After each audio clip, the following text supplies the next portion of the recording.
Di dagu ya, dagu apa tidak dagu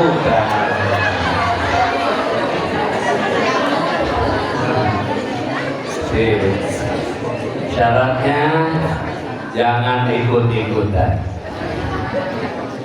Assalamualaikum warahmatullahi wabarakatuh.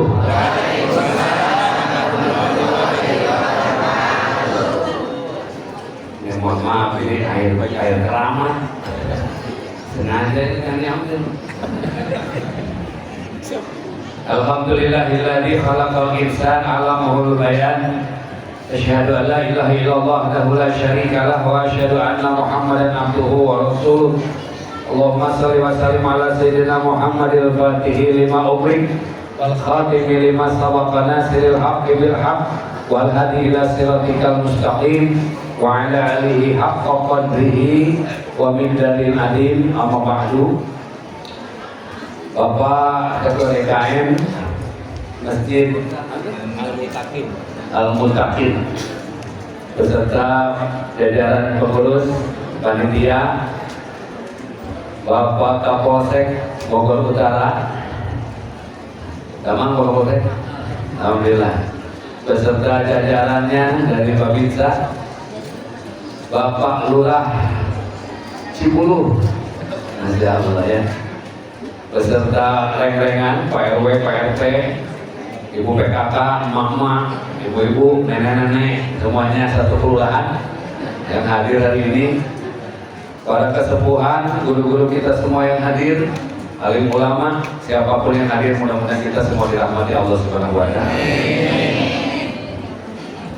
Hari ini kita bersama barusan menyaksikan keagungan Allah yang luar biasa.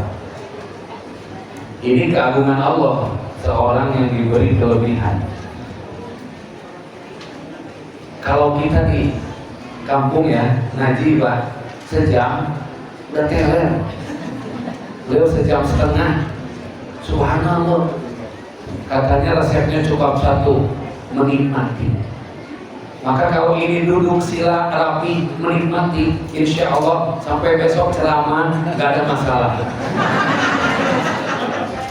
Yang masalah saya doang. Pak Komandan, Damang Pak Komandan. Jadi kalau menikmati seperti itu, nah, di dapur. Maka rumusannya kalau kita pahami, la yashkurillah wa la yashkurinnas. Kita pandai-pandailah bersyukur kepada Allah. Dan ada orang yang menjadikan beliau hadir di sini, ya, yaitu orang tuanya. Saya mungkin melihat orang tuanya begitu bangga, usia beliau kelas 1 SD bisa jadi qori sampai sekarang. Kita mah sekali jadi imam masjid aja nggak dek, macam kuliah nggak beres-beres. Walang tum abidu nama akun, wala ana abidu ma'abatum. Walang tum abidu nama akun, wala ana abidu ma'abatum. Kalau yang tadi berulang-ulang itu seni, kalau berulang-ulang tepoho. Lakum binukum tekapangi. Walang tum abidu nama akun, wala ana abidu ma'abatum. Walang tum abidu nama akun. Yang tadi berulang seni. Bagaimana Allah ciptakan keindahan suara beliau. Mudah-mudahan Allah pelihara beliau. Amin. Karena ini menyampaikan pesan-pesan Allah. Saya lihat 1,5 jam nggak ada yang bergerak. Subhanallah ya. Coba kalau saya ngaji, insya Allah pingsan. Itu berbagai suara lahir di sini. Tadi jarang Pak. Semuanya dikeluarin di sini tadi. Ya ada yang ada yang gitu. Subhanallah. Indah. Saya pikir kan pedang ini dikira beliau kecekik. Ternyata itu indahnya seni, benar. Kita mah kadang-kadang yang ngajan anak kecil, baik, ajan, aki-aki ajan, tapi seorang itulah Bu. Jadi Dengan Al-Quran Allah hantarkan kemuliaan. Coba sampai ke seluruh dunia beliau keliling. Kita pengusaha belum tentu, betul nggak? Jadi cukup dengan Al-Quran Allah kirim kemana pun di negeri ini, di pelosok-pelosok sampai ke dunia. Subhanallah, ke Qatar, ke Mesir, ke Kuwait, beliau sudah keliling. Orang kemana? Di Cipulu, di Ciawi, naik angkot ke Nyasar, kasarean di angkot. Makanya adalah Isra Mi'raj. Bagi ibu dan bapak yang bersedih, hari ini mungkin yang banyak masalah, bapak hutang, sekarang tinggalkan dulu ya, kita ngaji dulu. Udahlah gak apa-apa, yang penting nunagih mah biarin aja dulu. Makanya kita ngajinya lama, biar nunagih cangkelen balik deh.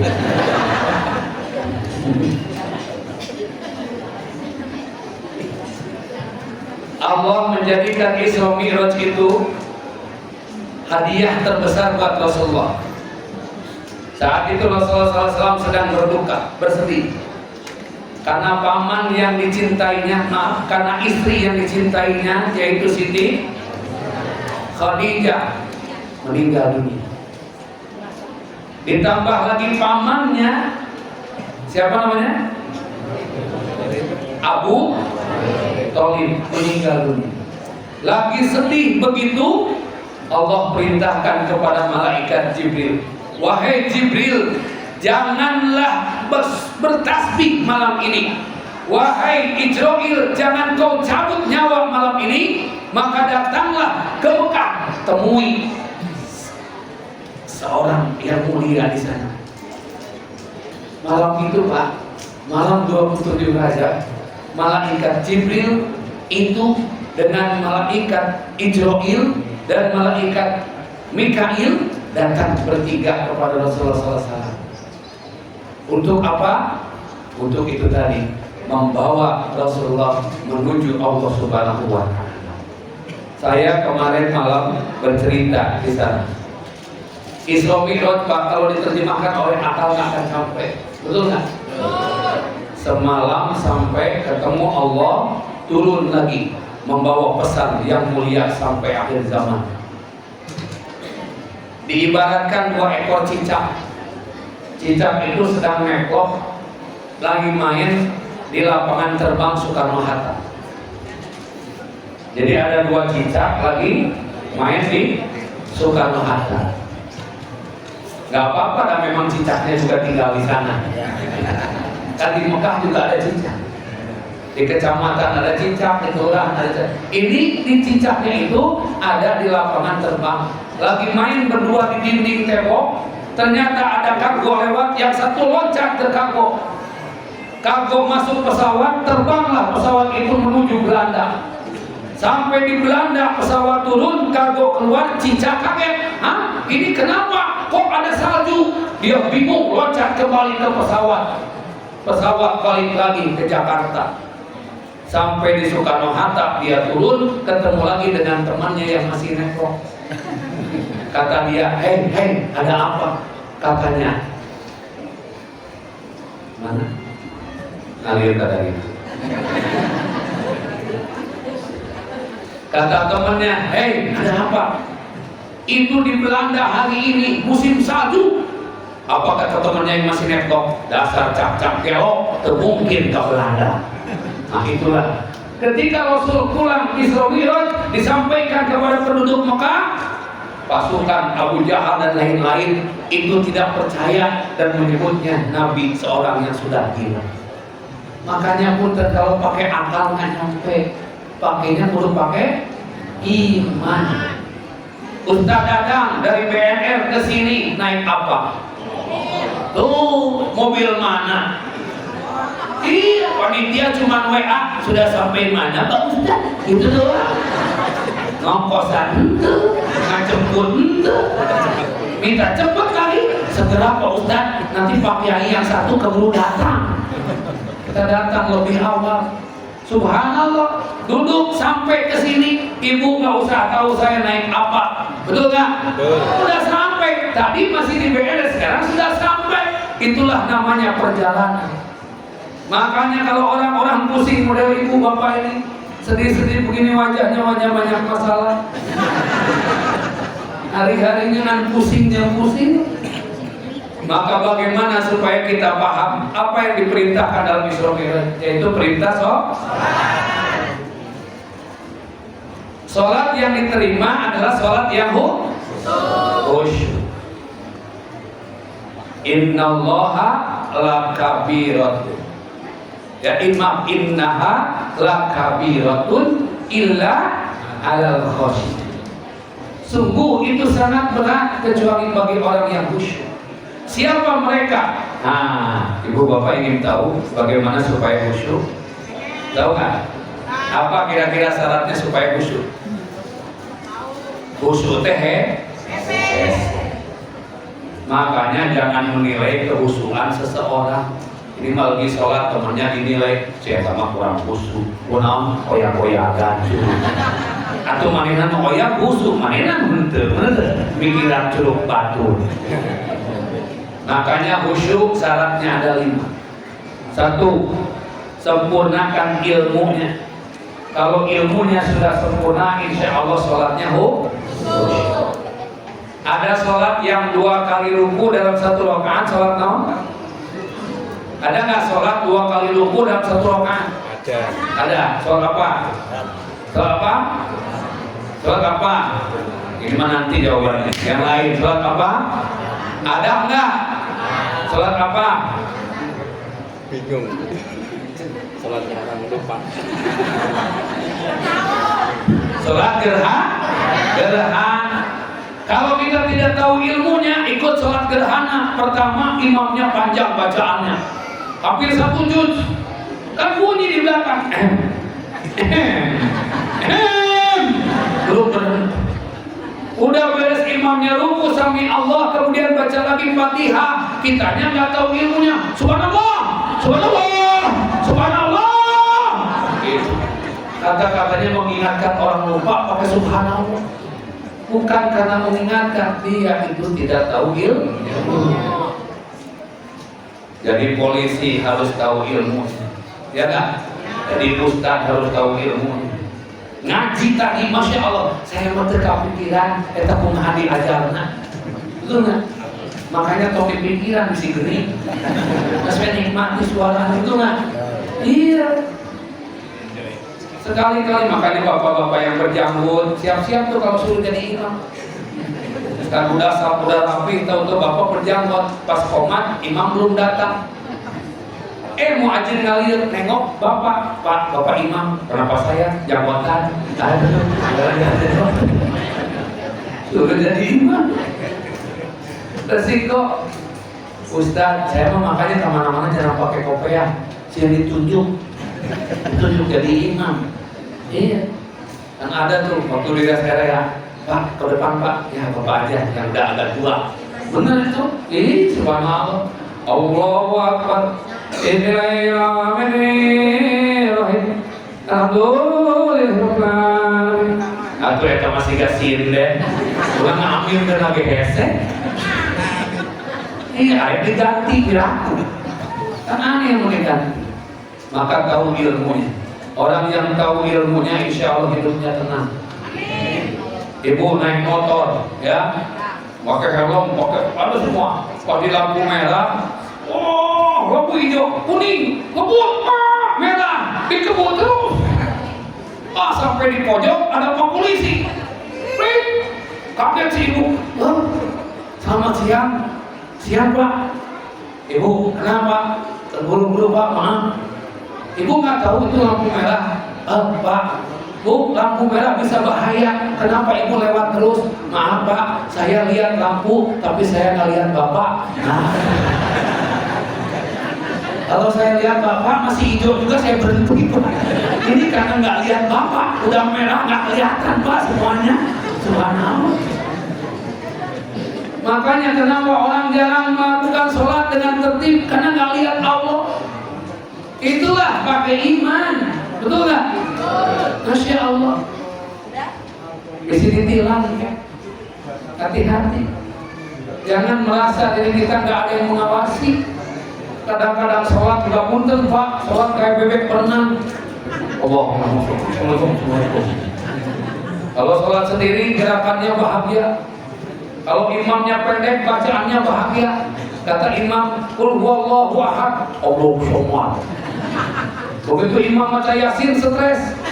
Kata imam, Yasin, hatinya ngomel, patilillah ya. Kalau imam cuma satu ayat, Yasin, Allahu Akbar, cuma seayat imam. Mau taraweh, pesen ke imam, jangan yang panjangnya ayatnya. Ih, enak wae ngatur-ngatur imam. Saya pernah dieliminasi waktu jadi imam taraweh di Ragunan. Maksudnya di kampung Ragunan. Di Ragunan mah aturan jemunya ya. Beres taraweh saya suruh ceramah. Habis isya ceramah, habis ceramah suruh jadi imam taraweh. Saya jadi imam. Kan saya pikir biasa aja Pak. Allahu Akbar. Alhamdulillahi Rabbil Alamin Ar-Rahmanir Rahim. Beres tuh 2 rakaat. Assalamualaikum, Assalamualaikum. Ada yang nepuk ke belakang.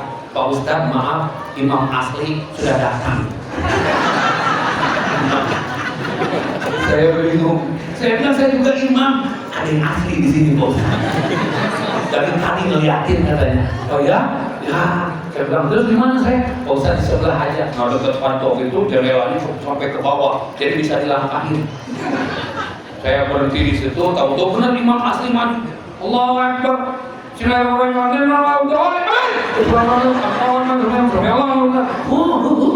Ternyata kita mau asli. Akhirnya saya kabur lewat jendela, berangkat pulang, di tol ditelepon panitia. Pak Kiai, sampai di Pak Kiai posisi di mana? Di tol. Hah? Kok udah pulang? Udah, emang palsu. Saya baru seumur hidup dieliminasi jadi imam. Kacau. Makanya punten ibu bapak, masalah sholat, ya, saya sampaikan semalam. Surat Al-Jariyat 56. Apa bu Pak? Wa ma khalaqtul jinna wal insa, dan aku tidak menciptakan jin dan manusia kecuali untuk ibadah. Ibadah yang dimaksud adalah sholat. Jadi fungsi utama manusia adalah sholat. Tapi manusia punya fungsi lain. Ada fungsi sebagai babinsa, kapolsek, lurah, camat, ustad, pedagang, ya kan? Ada pebisnis. Fungsi itu adalah fungsi-fungsi lain selain fungsi ibadah. Jika manusia sibuk dengan fungsi yang lain dan lupa kepada fungsi utamanya yaitu ibadah, maka manusia disebut manusia error. Manusia error. Ini handphone. Handphone fungsi utamanya apa? Telepon. Dalam handphone ada fungsi lain apa? WA. Nanti TikTok di dinding ada ya. Ada YouTube, ada fungsi Al-Quran, ada fungsi musik. Jika lagi nyetel musik, ada telepon masuk, diangkat, nyambung nggak? Nyambung. Berarti handphone ini masih bagus atau error? Bagus. Tapi jika lagi nyetel musik, di telepon diangkat tidak nyambung, ini error atau bagus? Error. Handphone error itu rusak atau bagus? Kalau handphone rusak, harganya murah atau mahal?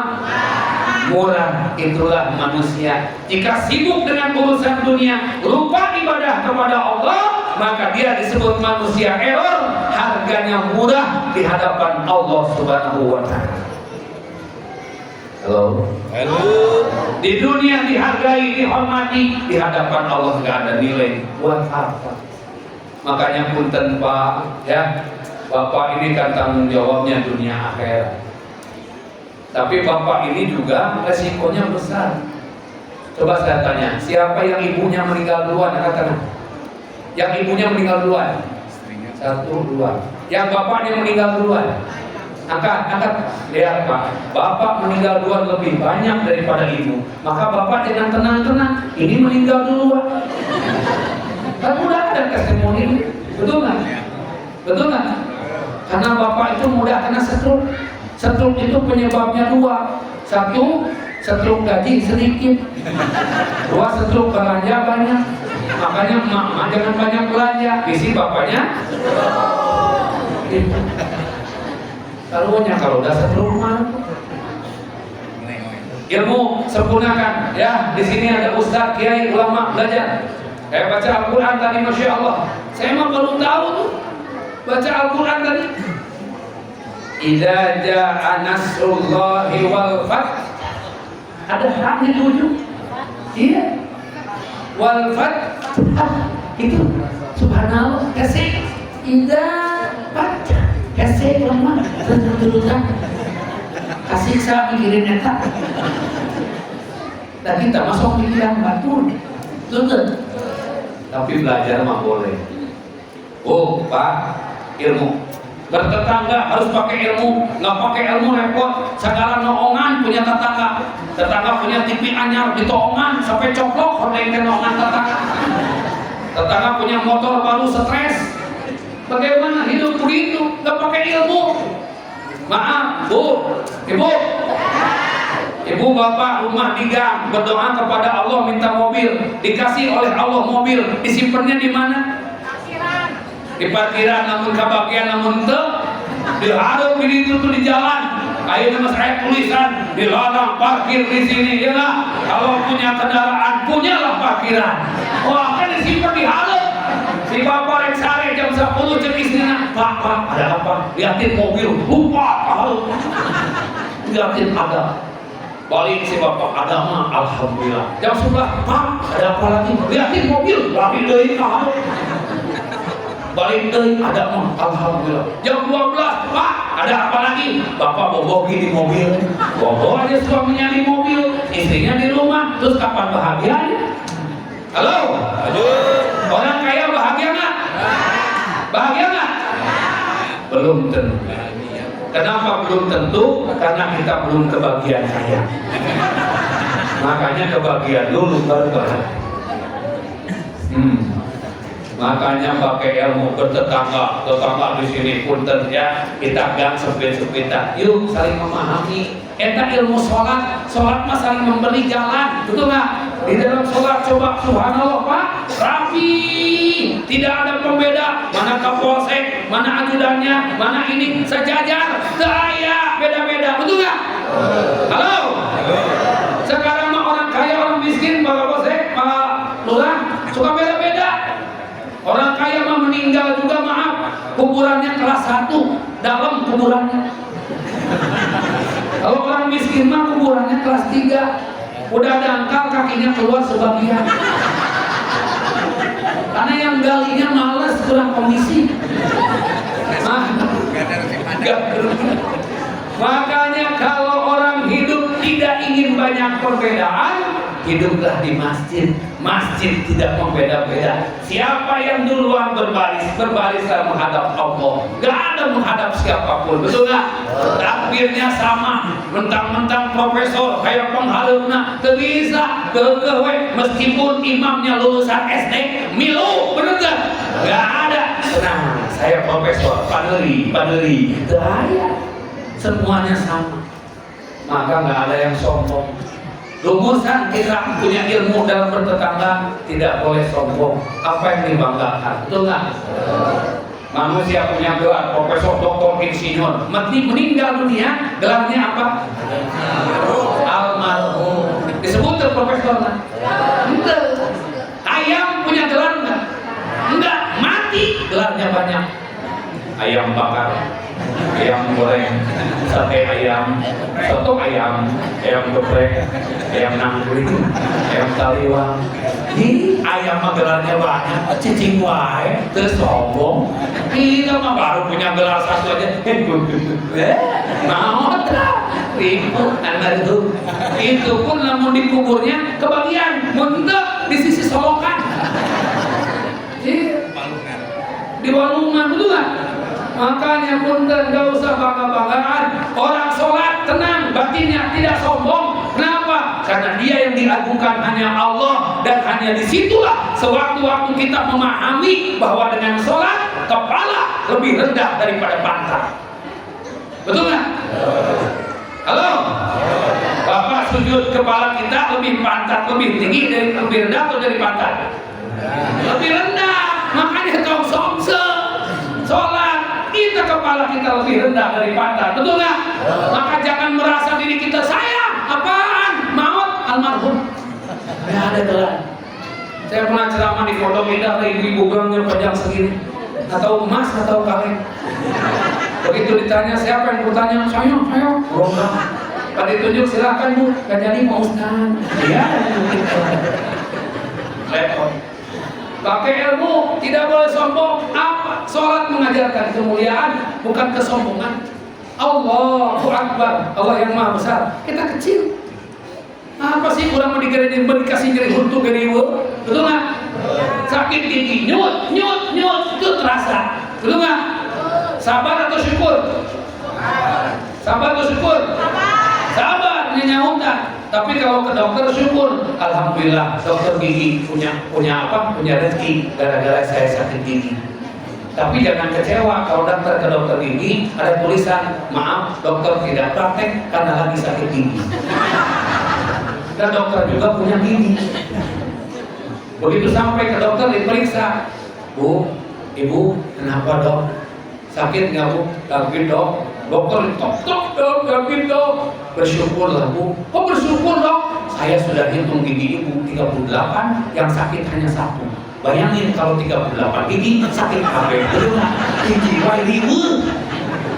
Betul nggak? Kita hidup sehat 40-50 tahun, sekali kering amuk-amukan ke Allah. Ya Allah, kenapa ini begini? Waktu sehat kemana wae? Bener tak? Halo? Makanya saya mah nyantai aja. Dikasih uang terima, nggak dikasih dilaku. Makanya kalau Ustaz sekarang mah punten tidak usah mikirin amplop, yang penting doa. Duit aja, kena duit wahan, didoakan baru dikirim lewat rekening, ya nggak? Aduh aja, kalau saya ngatur mentah. Jadi ilmu semuanya pakai ilmu. Kita mau apapun jadi ilmu. Masya Allah, hidup tenang dengan ilmu. Betul nggak? Al ilmu nurun, ilmu itu cahaya. Maka rumusnya, janganlah engkau bercahaya di tempat terang, karena seterang apapun cahayamu tidak akan terlihat. Tapilah jadilah cahaya di tempat yang gelap, sehingga engkau memiliki manfaat untuk banyak orang. Cuma milu poek, ngalamun, batu sedih, milu sedih, nah itu stres. Bu, Pak, tahu ilmunya ya sekarang ya? 2 wudu. Wudu Al-Quran surat Al-Ma'idah ayat 6. Ya ayyuhalladzina amanu idza qumtum ila shalah. Orang-orang yang beriman, apabila datang waktunya salat, faghsilu wujuhakum, basuhlah wajah, wa aydiyakum ilal marafiq, dan kedua lenganmu sampai sikut, wamsahu birubusikum, dan usaplah sebagian kepalamu, wa arjulakum ilal ka'bain, dan kedua kakimu sampai mata kaki. Lihat rumusannya. Wamsahu birubusikum, Allah perintahkan usaplah kepalamu, tidak rambut. Kenapa Allah tidak menyuruh rambut? Allah yang menciptakan kita tahu dan maha tahu bahwa semua orang punya kepala meskipun tidak punya rambut.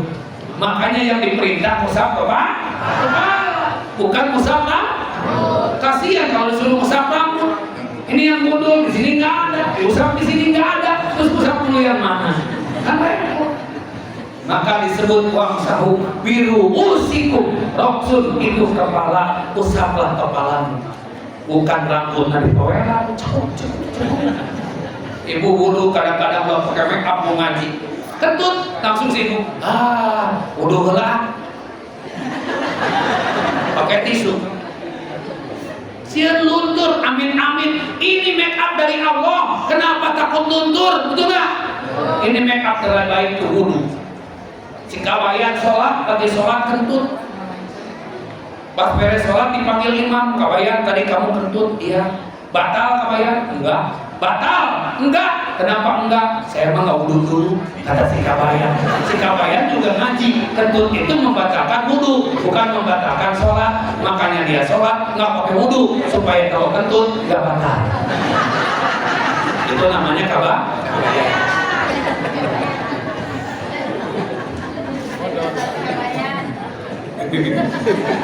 Kabayan teh dilawan. Ya itu kabayan. 3. Jam berapa deh? Jam 1. Maksimal setelah Saya maksimal setengah 12. Setengah 12 sudah pulang. Setengah 11. Setengah 11. Itu jam 11 itu. setengah jam lagi. Aduh, kan udah ganti tinggal jam deh. Ini kalau total juga jam berapa? Jam 11 apa jam 10? Saya mah tenangannya mau sampai jam 1 juga insya Allah. Potong maghrib boleh. 3. Pakaian. Bu, Pak, pakaian sholat itu sempurnakan. Kalau bisa jangan pakai kaos yang ada tulisan di belakang. Kasihan yang belakang.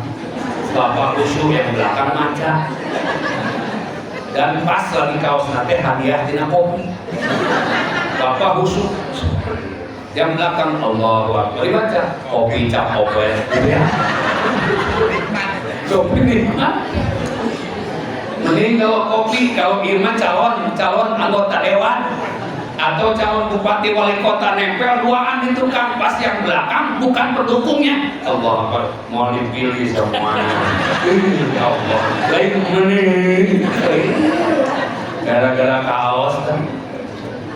Pokoknya ke masjid ibadah sempurnakan. Ke masjid pada rapi di mana-mana bangun tidur kaos kodok gitu dong. Punten pakai yang terbaik ya. Kalau bertemu wali kota, bertemu bupati, bertemu gubernur, bisa baju paling bagus. Kenapa sholat bertemu dengan Allah tidak pakai pakaian yang terbaik? Halo. Saya Pak di mobil udah siap, baju ganti. Meskipun nyetir sendiri, karena nyetir berdua susah. Satu ngerem, satu ngegas. Sendiri. Dia sendiri. Tanya tadi dikawal pengawal kaget mana ustadznya? Iya.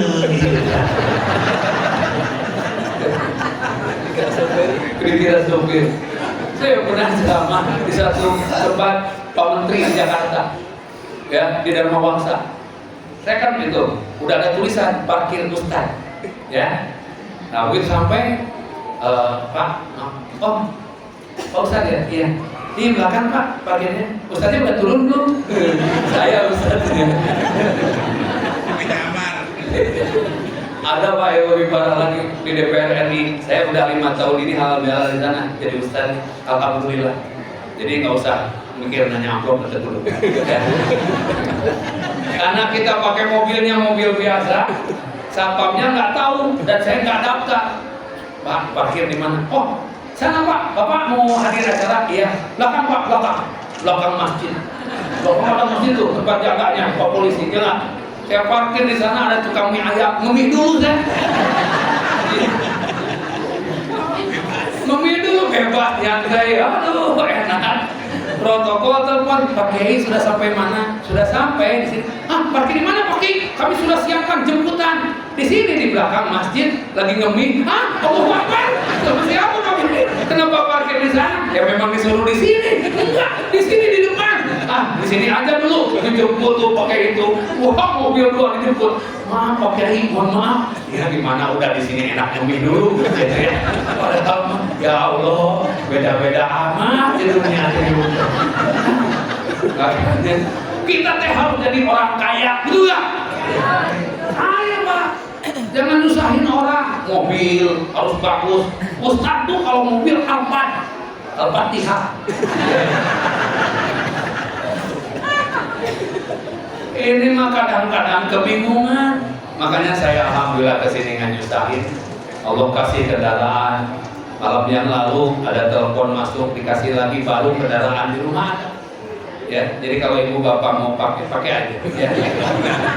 Saya mah tidak takut ya, pakai aja. Nah silahkan. Saya mah cukup satu aja pakainya.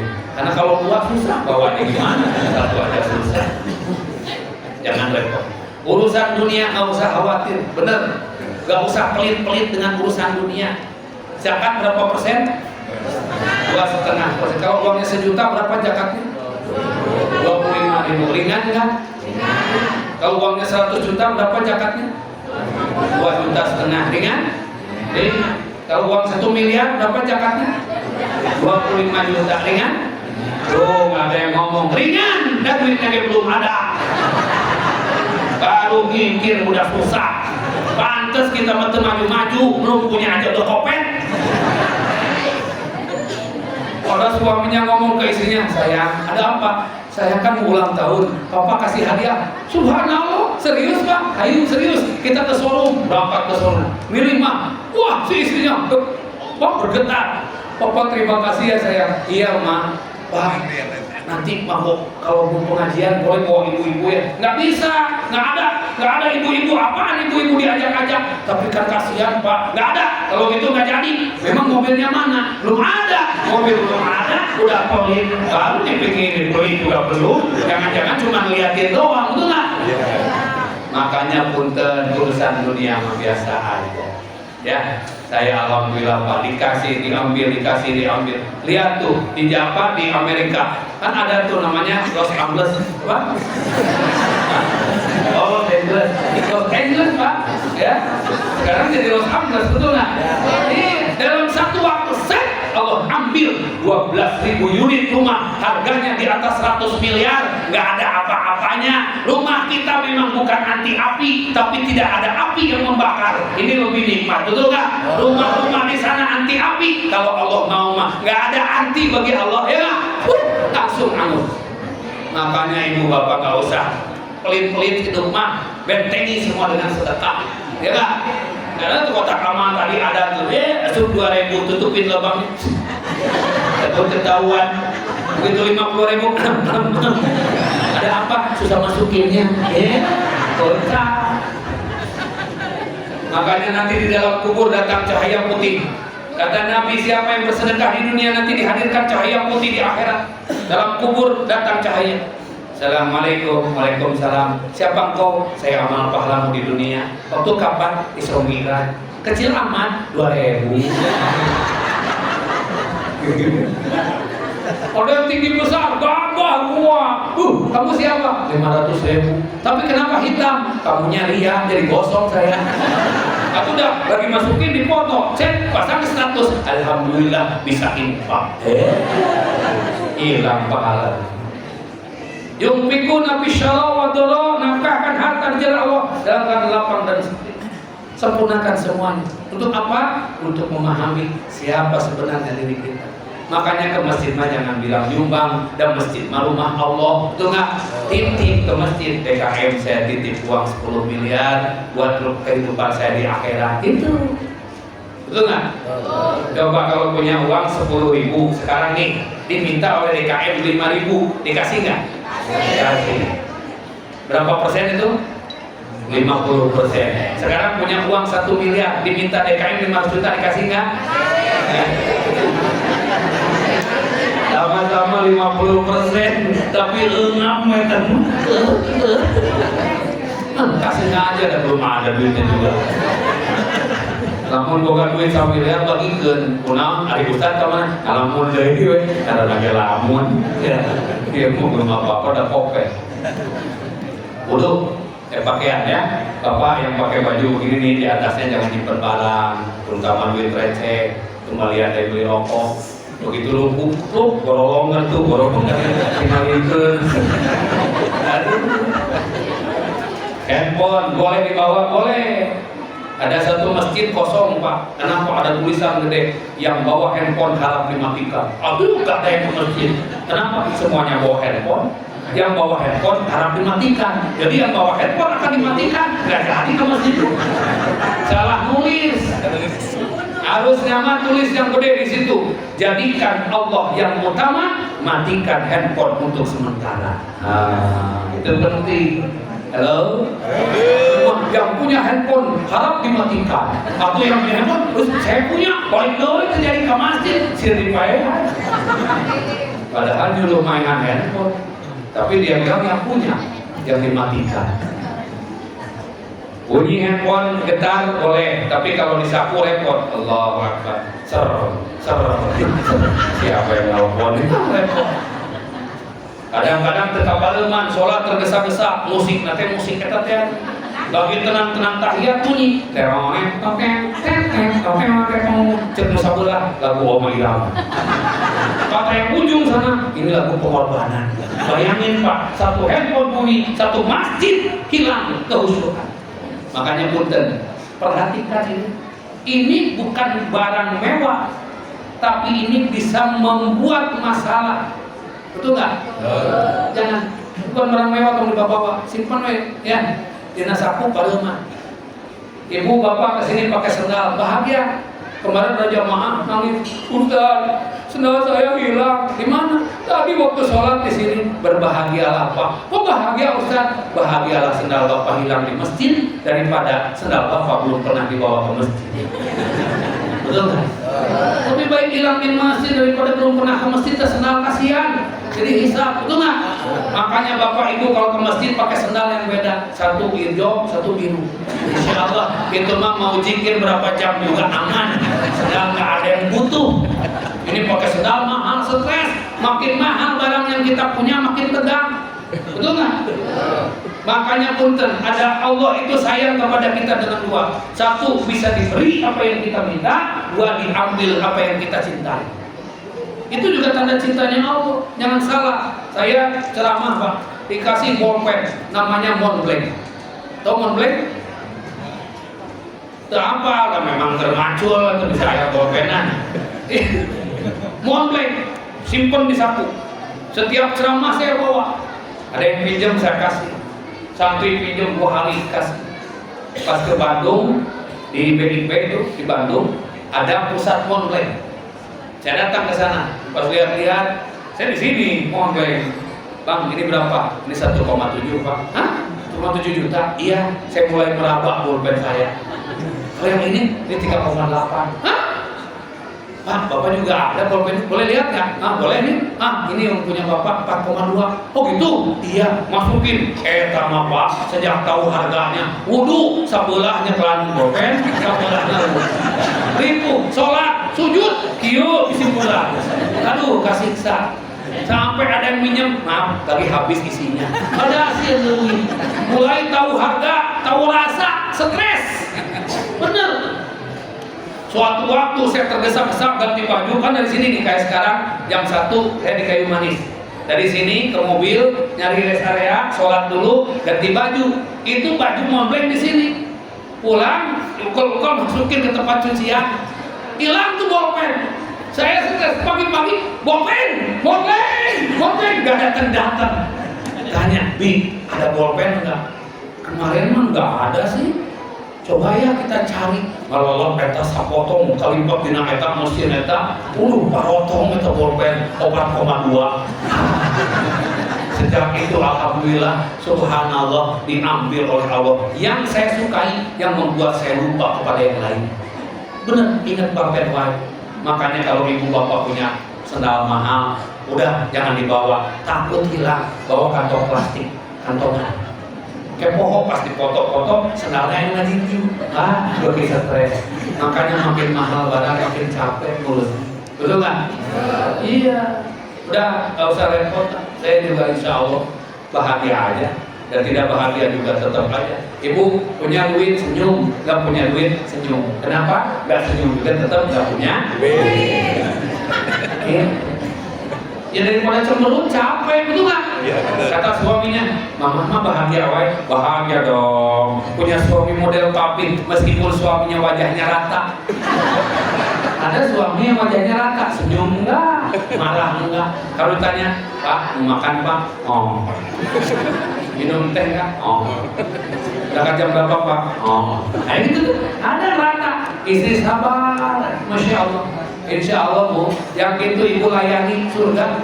Ya, pokoknya kalau bapak jarang marah, bapak jarang ngambek, jarang sering, kan wae temah takdir. Ya, tahun nyaman. Salaki saya masih ganti hang, nggak usah diomongin, udah jelas temah mirip, ya nggak usah diomongin.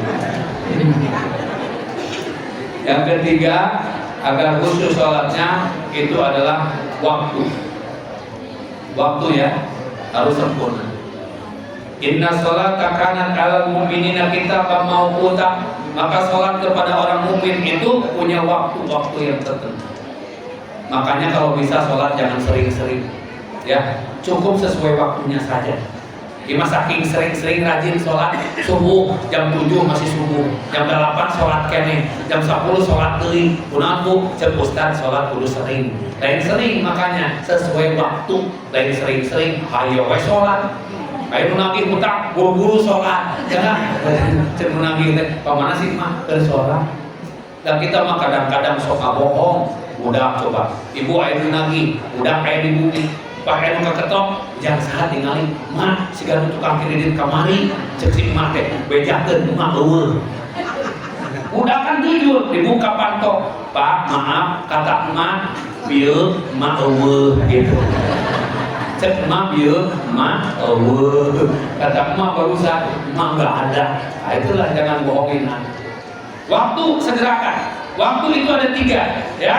Satu, waktu kemarin tidak akan pernah kembali. Ibu bapak yang tadi tidak tahajud meskipun nangis darah sekarang ingin kembali waktu tadi, demi Allah tidak akan kembali.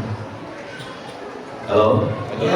Makanya yang tadi tidak tahajud punten, sudah lebih baik memperbaiki diri lah. Mudah-mudahan masih kebagian besok. Ya. Halo? Yang tadi tidak duha, nggak usah pusing, dan duha tidak akan kembali. Betul nggak? Maksimalkan yang sekarang. Waktu kedua, waktu saat ini. Makanya saat ini perbaiki. Semua kebaikan dibuat hari ini. In ahsantum di anfusikum. Jika mampu berbuat baik, berbuatlah. Karena ternyata perbuatan baik Pak akan kembali kepada kita. Contoh, ada nih speaker, ada echo-nya.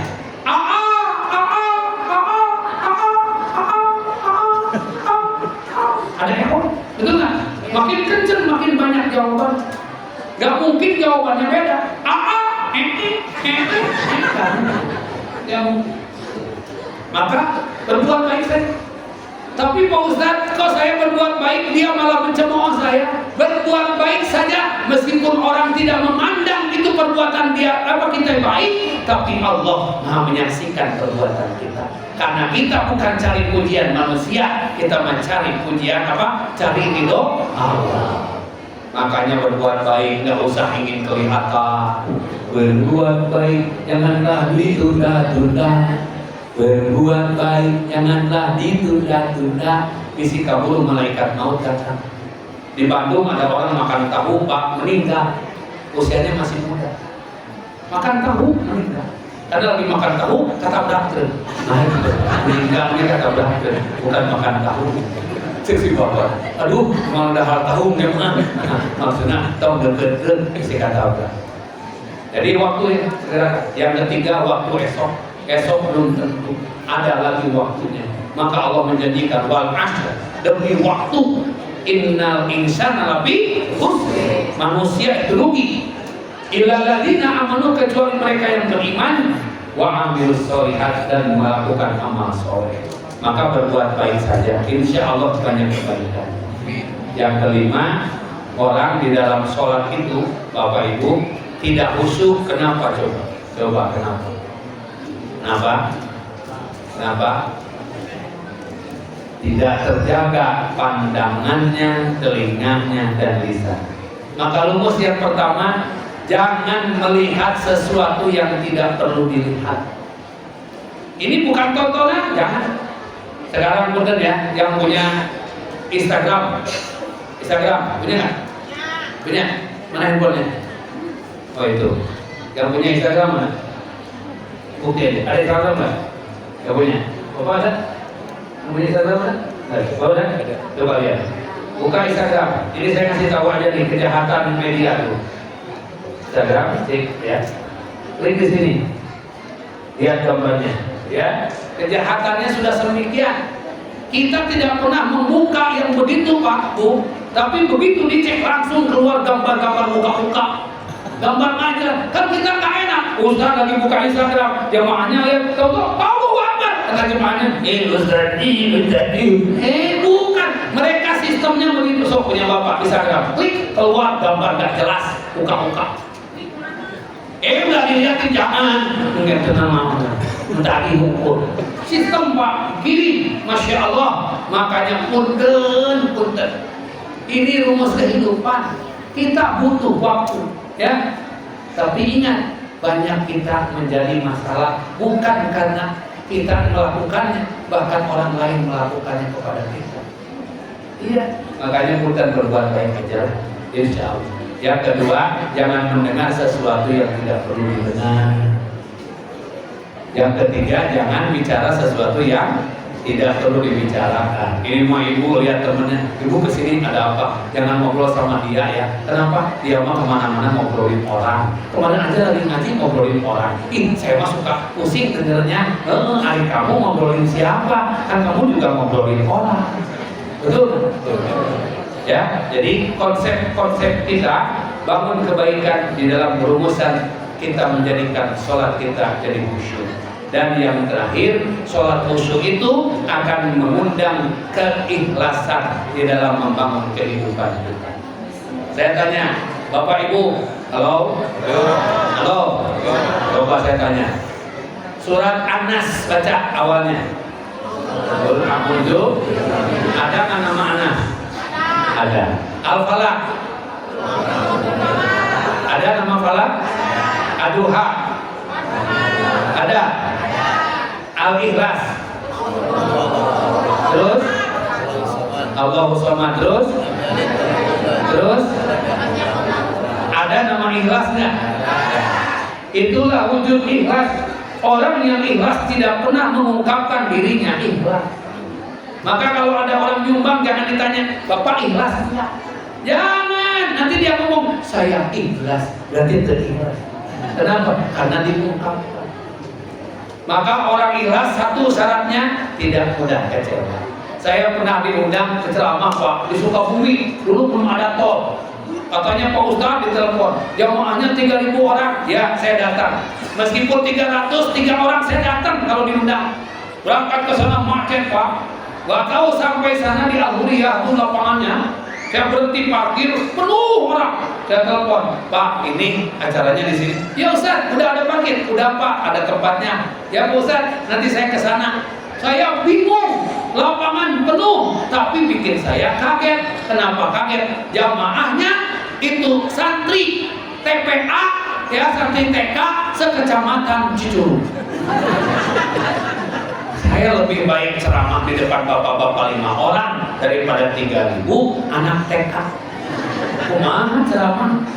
Baru naik panggung, kek, wah kekapalan. Pak Ustadz kan dong, naik di gantung, ajol-ajolan di panggung, sajam ajol-ajolan, itu subhanallah. Makanya kalau saya kecewa balik deui rugi, betul nggak?